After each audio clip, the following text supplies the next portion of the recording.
Gusto mo ba na maging patay na patay ang mahal mo sa'yo?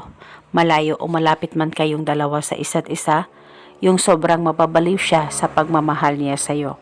Pwes, gawin mo itong ritual na ituturo ko sa inyo ngayon.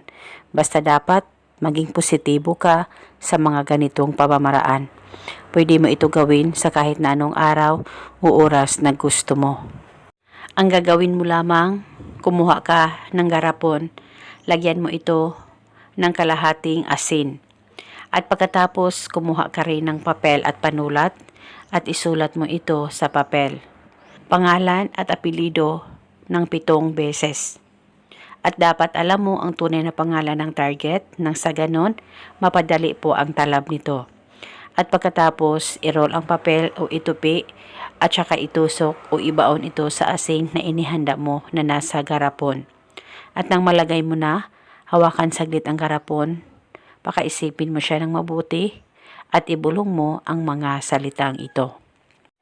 Pangalan at apelido sa kapangyarihan nitong asin, ikaw ay maging patay na patay sa sobrang pagmamahal mo sa akin. Ibulong mo lang ito ng 7 beses.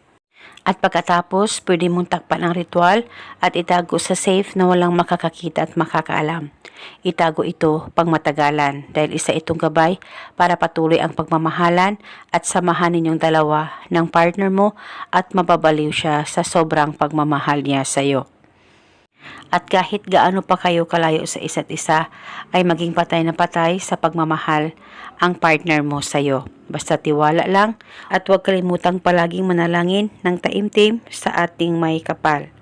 At itago itong ritual pang matagalan at pwede mo ito bulungan paminsan-minsan kung may time po kayo. At eto muna sa ngayon, maraming salamat po sa panonood. May God bless us all.